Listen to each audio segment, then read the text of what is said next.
मुंबई में 114 यात्रियों से भरी नाव 20 समुद्र में हुई हादसे की शिकार, 13 की मौत, 2 गंभीर रूप से घायल। नीलकमल नाम के फेरी मुंबई की गेटवे ऑफ इंडिया से एलिफेंटा जा रही थी। 20 समुद्र में नौसेना की स्पीड बोट फेरी से टकराई। इंजन ट्रायल कर रही नेवी की स्पीड बोट बेकाबू होकर फेरी से टकराई। हादसे में 10 यात्री और नेवी के 3 लोगों की मौत।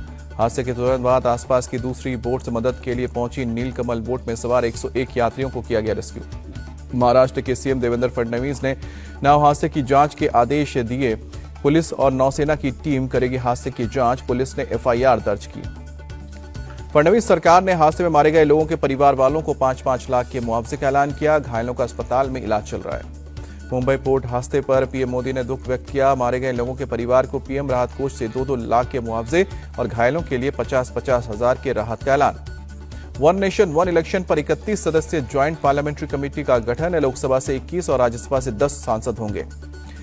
पाली से बीजेपी के सांसद पीपी चौधरी की अध्यक्षता में हुआ जेपीसी का गठन। प्रियंका गांधी, मनीष तिवारी, सुप्रिया सुले और कल्याण बनर्जी जेपीसी में शामिल हुए। जेपीसी में बांसुरी स्वराज, श्रीकांत शिंदे, संबित पात्रा, अनुराग ठाकुर और अनिल बलूनी भी शामिल। JPC one nation one election पर देश भर में चर्चा के बाद संसद को देगी report. One nation one election bill पर आपका विरोध जारी। सांसद संजय सिंह बोले, इस बिल से देश में तानाशाही लाया जाएगा, सरकारें तोड़फोड़ के जरिए बनेंगी। राज्यसभा में अंबेडकर पर गृह मंत्री अमित शाह के बयान के खिलाफ आज संसद में कांग्रेस कर सकती हंगामा। देश भर में विरोध प्रदर्शन का किया ऐलान।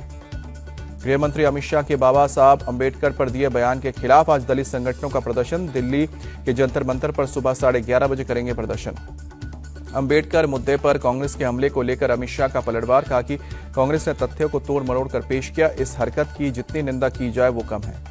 अमित शाह बोले, सच सामने आने से कांग्रेस तिलमिलाई है, इसलिए अपने पुराने कुचक्र का सहारा लिया। पोल खुलते ही देश और समाज को गुमराह करने लगी। अमित शाह का कांग्रेस अध्यक्ष मल्लिकार्जुन खड़गे पर भी अटैक। कहा कि आपको इसका हिस्सा नहीं होना चाहिए था, लेकिन आप भी राहुल जी के दबाव में आ गए। खड़गे के इस्तीफे मांगने पर अमित शाह का तंज। बोले, मेरे इस्तीफे से उनकी दाल नहीं गलने वाली है। खड़गे जी को कम से कम 15 साल विपक्ष में ही बैठना होगा। अमित शाह ने कांग्रेस को संविधान और आरक्षण विरोधी बताया। कहा कि नेहरू जी ने अंबेडकर को चुनाव में हराने की साजिश की। खुद को तो भारत रत्न दे दिया, लेकिन बाबा साहब को नहीं मिलने दिया। अमित शाह बोले, कांग्रेस ने पहले भी मेरा वीडियो एडिट करके फैलाया है। इस कुत्सित प्रयास के लिए कांग्रेस के खिलाफ कानूनी कार्रवाई कर सकता हूं। अंबेडकर पर आर पार की लड़ाई में विपक्ष कांग्रेस ने अमित शाह के आवास को घेराव करने की कोशिश की तो आपने बीजेपी मुख्यालय के सामने प्रोटेस्ट किया। कांग्रेस अध्यक्ष मल्लिकार्जुन खड़गे का अमित शाह पर अटैक। कहा कि गृह मंत्री की भाषा आपत्तिजनक थी, उन्होंने बाबा साहब का अपमान किया। मल्लिकार्जुन खड़गे ने कहा कि बीजेपी संविधान को नहीं मानती, ये लोग मनुस्मृति की बात करते हैं, इसीलिए कभी संविधान का सम्मान नहीं किया।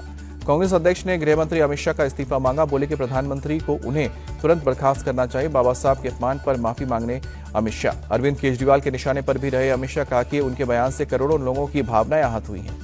केजरीवाल बोले कि बाबा साहब हमारे लिए भगवान से कम नहीं है, वो मेरे नहीं करोड़ों भारतीयों के आदर्श हैं, उनका अपमान बर्दाश्त नहीं है।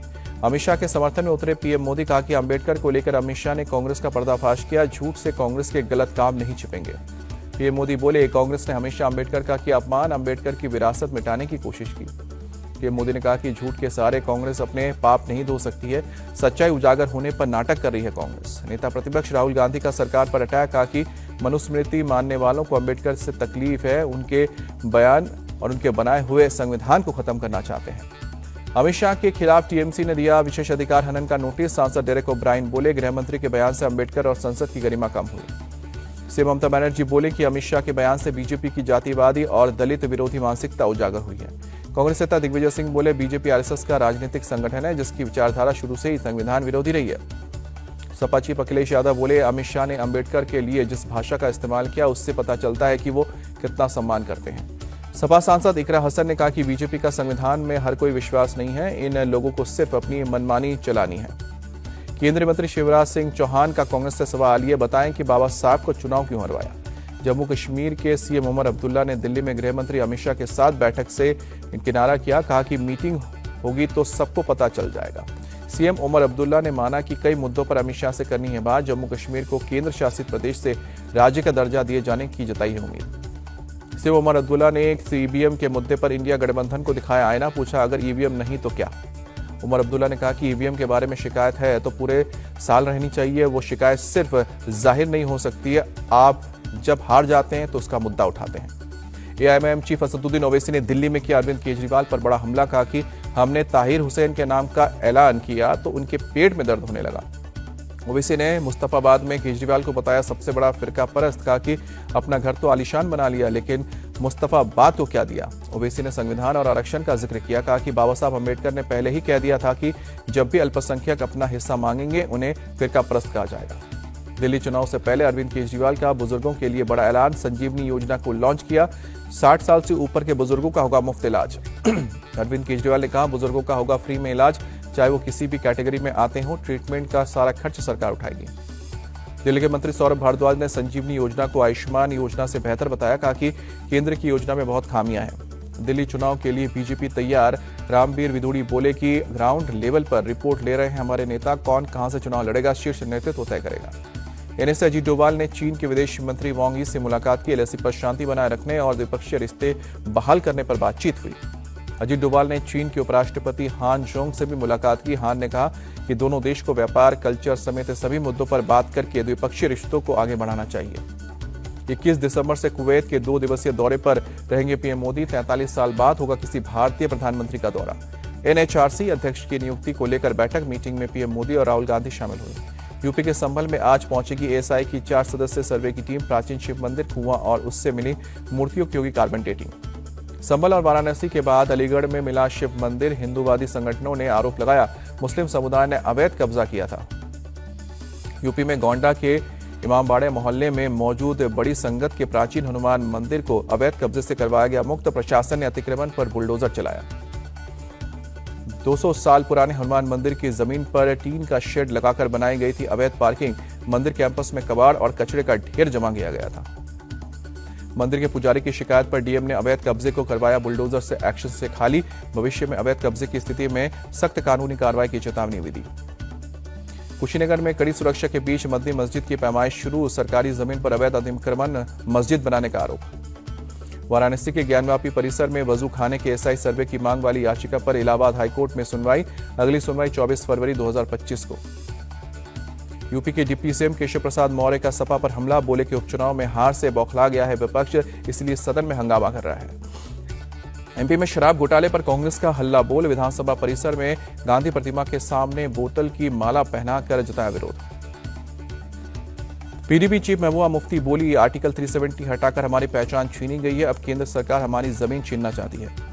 नागपुर में विधान भवन के बाहर दिव्यांगजनों का प्रदर्शन। डिप्टी सीएम एकनाथ शिंदे से नहीं हो सकी मुलाकात। शिंदे से मिलकर दिव्यांगजन अपनी कई मांगों को बताना चाहते थे। किसान आंदोलन पर सुप्रीम कोर्ट में सुनवाई, कहा कि अगर किसान कोर्ट की बनाई कमेटी से बात नहीं करना चाहते हैं तो सीधे हमारे पास आ सकते हैं, अदालत के दरवाजे खुले हैं। आमरण अनशन पर रहे किसान नेता जगजीत सिंह ढल्लेवाल की तबीयत को लेकर सुप्रीम कोर्ट ने जताई चिंता, कहा कि उनकी जिंदगी बहुत महत्वपूर्ण, उनका स्वास्थ्य रहना जरूरी। ढल्लेवाल को लेकर सुप्रीम कोर्ट ने पंजाब सरकार से मांगा जवाब, कहा कि उन्हें सभी मेडिकल सुविधाएं मिलती रहे, राज्य सरकार इसे सुनिश्चित करे। उत्तराखंड के रामनगर में पेंट फैक्ट्री में भीषण आग लगी। फैक्ट्री से उठ रहा धुएं का गुबार, फायर ब्रिगेड की टीम आग पर काबू पाने में जुटी। आग लगते ही इलाके में अफरा तफरी मची, आसपास के घरों को खाली कराया गया, लाखों के नुकसान की आशंका। उड़ीसा के पुरी में एक फैक्ट्री में लगी आग, फायर ब्रिगेड की टीम ने काबू पाया। राजस्थान के बीकानेर में महाजन फायरिंग रेंज में बड़ा हादसा, टैंक प्रैक्टिस के दौरान गोला लोड करते हुए ब्लास्ट, 2 सैनिक शहीद, एक की हालत गंभीर। यूपी के कासगंज में पिकअप और ट्रैक्टर की टक्कर, हादसे में कई लोग घायल, घायलों को अस्पताल में भर्ती किया गया।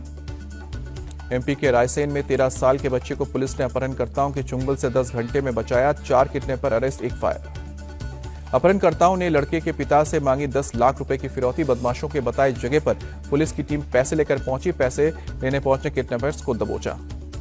पुलिस ने बदमाशों से पूछताछ के बाद बच्चे को बरामद किया। अपहरणकर्ताओं के पास से वारदात में शामिल कार, बाइक भी बरामद।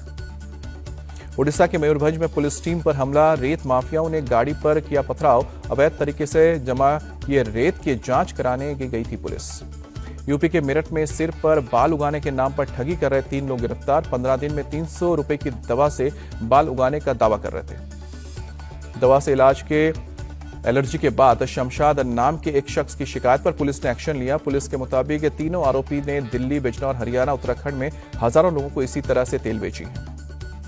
बिहार के हाजीपुर में एक सरकारी स्कूल के हेडमास्टर का अंडा चोरी करते वीडियो आया वायरल। मिड डे मील के लिए आए अंडे झोले में भरकर घर ले जाते नजर आए हेडमास्टर। वीडियो के वायरल होने के बाद बिहार शिक्षा विभाग ने लिया एक्शन। हेडमास्टर सुरेश सैनी से अंडा चोरी पर मांगा गया है जवाब। जम्मू के कटरा में पुलिस का फ्लैग मार्च। स्थानीय लोगों और कई संगठनों के बंद को देखते हुए पुलिस ने किया सुरक्षा के व्यापक प्रबंधन। रोपवे बनाने का स्थानीय लोग कर रहे थे विरोध।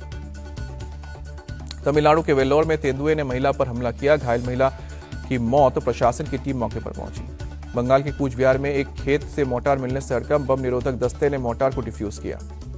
एमपी के रतलाम में स्थानीय लोगों और किसानों ने मिलकर चाइनीज लहसुन से भरे 2 ट्रकों को पकड़ा। पुलिस को सूचना दी गई। पुलिस ने ट्रक को जब्त करके जांच शुरू की। यूपी के संभल में बदमाशों के हौसले बुलंद। एक ग्रामीण को बाइक सवार बदमाशों ने मारी गोली। पुलिस मामले की जांच में जुटी। सीबीआई ने मदुरै सीबीआई कोर्ट में एक जीएसटी अधिकारी समेत 4 सरकारी अधिकारियों को पेश किया। 3.5 लाख घूस लेने का मामला। मनी लॉन्ड्रिंग के मामले में ईडी का एक्शन। कोलकाता में 13 ठिकानों पर रेड। कई आपत्तिजनक दस्तावेज। 4.5 करोड़ की ज्वेलरी के साथ 8 लग्जरी गाड़ियां भी बरामद। यूपी के गोरखपुर में चला प्रशासन का बुलडोजर। खैरैया पोखरा में करीब 15 अवैध ठिकानों को कराया गया कब्जा मुक्त। भारी तादाद में पुलिस बल भी तैनात। दिल्ली में अगले 2 दिन तक ठंडक की वजह से घने कोहरे के डबल अटैक की आशंका। मौसम विभाग ने जारी किया ऑरेंज अलर्ट। दिल्ली में कोल्ड वेव का असर। लगातार तापमान में गिरावट के बाद ठंड से बचाव के लिए बेघरों के लिए रैन बसेरे बनाना सराहा। राजस्थान के शाहपुरा में सीएम भजनलाल शर्मा ने 2 कॉलेजों की नई बिल्डिंग का किया उद्घाटन। सीएम ने लोगों की भी बात को सुना। एमपी के ग्वालियर में तानसेन फेस्टिवल में तबला वादक पद्मश्री सपन चौधरी को किया गया सम्मानित। सपन चौधरी को दिया गया तानसेन अवार्ड। इस मौके पर सपन चौधरी ने परफॉर्म भी किया। भारत ऑस्ट्रेलिया के बीच ब्रिस्बेन के गाबा मैदान पर खेला गया तीसरा टेस्ट ड्रॉ। 5वें दिन तेज बारिश के बाद लिया गया फैसला। आखिरी दिन 25 ओवर की डाले जाने हैं सके। भारतीय गेंदबाज रविचंद्रन अश्विन ने इंटरनेशनल क्रिकेट से लिया संन्यास। गाबा टेस्ट खत्म होते ही संन्यास का ऐलान किया। कहा कि यह मेरे लिए काफी भावुक समय। आईसीसी ने जारी की नई टेस्ट रैंकिंग। इंग्लैंड के जो रूट फिर से नंबर 1 की कुर्सी पर 876 पॉइंट के साथ। हैरी ब्रुक दूसरे नंबर पर।